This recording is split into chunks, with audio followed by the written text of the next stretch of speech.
Assalamualaikum warahmatullahi wabarakatuh. Perkenalkan, nama saya Ridwan. Di sini saya ingin menjawab soal UTS pengembangan sistem informasi. Nomor 1. Jelaskan perbedaan karakteristik sistem informasi dan klasifikasi sistem informasi. Karakteristik sistem informasi.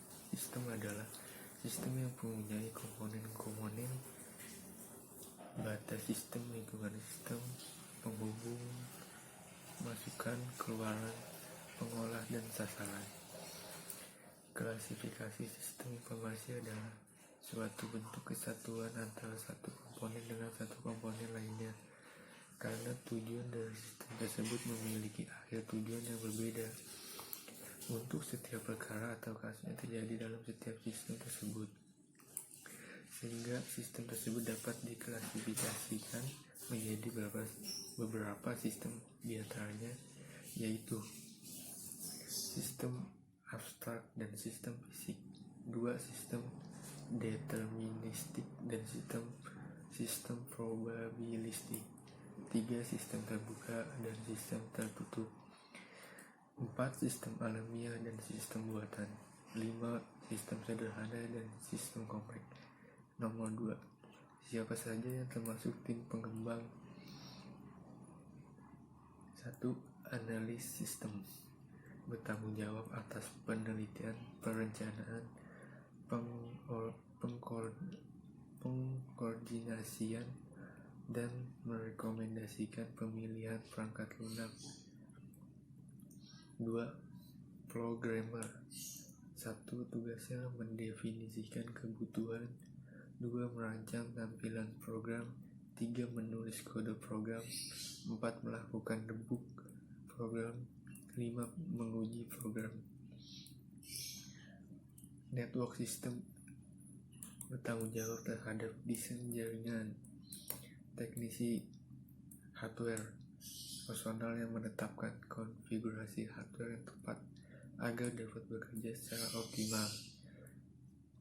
Database administrator, personal yang bertanggung jawab terhadap suatu sistem database, mencakup pola, struktur data, integritas data, memberikan hak akses kepada pengguna. Dokumenter, personal yang membuat dokumentasi sistem. Software tester, personal yang menjamin bahwa program aplikasi yang dibuat programmer sesuai spesifikasi.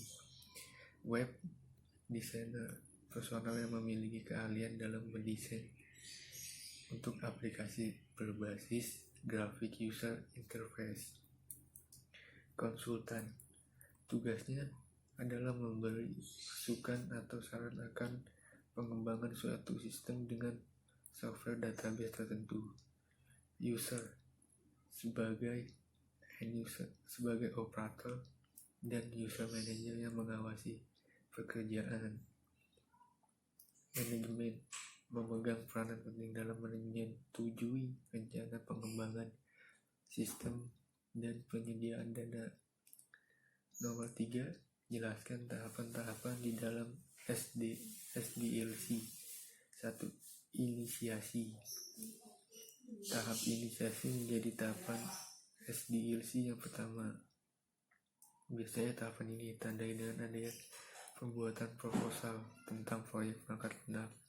2. Pengembangan konsep sistem. Tahap pengembangan konsep. Pada tahap ini, kamu akan diminta untuk menjelaskan mengenai lingkup konsep yang akan dikerjakan.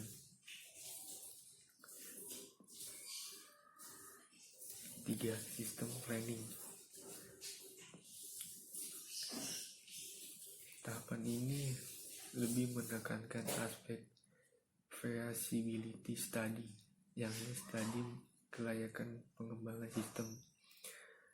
Adapun aktivitas yang dikerjakan tahapan ini adalah pembentukan tim dan konsolidasi. 2. Mendefinisikan tujuan pengembangan. 3. Mengidentifikasi masalah. 4. Menentukan strategi yang digunakan. 5. Menentukan prioritas teknologi. 4. Analisis sistem analis. Pada tahapan ini, analisis sistem akan dilakukan beberapa tahapan meliputi studi literatur. Studi literatur ini berguna untuk menentukan kasus yang dapat ditangani oleh sistem dan juga mendefinisikan sebuah sistem. 5. Desain. Pada tahap ini, pengembang akan mentransformasikan kebutuhan secara terperinci. Dokumen desain sistem fokus pada bagaimana caranya agar dapat memenuhi berbagai fungsi yang dibutuhkan oleh sebuah sistem.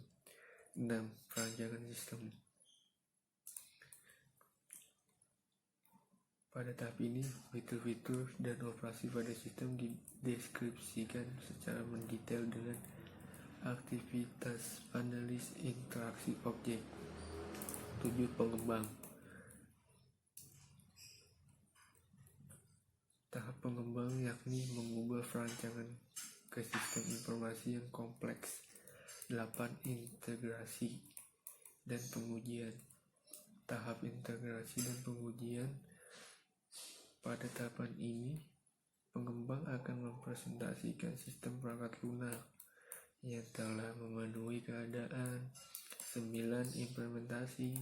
Pada tahap ini diadakan pelaksanaan perangkat lunak pada area produksi dan menjalankan resolusi red masalah yang terdeteksi dari tahap integrasi. 10. Operasi dan pemeliharaan. Pada tahap ini akan dijelaskan tentang pekerjaan yang dilakukan untuk melakukan dan memelihara sistem informasi pada area produksi. 11. Disposisi. Tahap yang terakhir yaitu mendeskripsikan aktivitas dan pengembangan sistem serta membangun data yang sesungguhnya sesuai dengan aktivitas user. 4. Jelaskan perbedaan faktor kelayakan dan faktor strategik. Faktor kelayakan.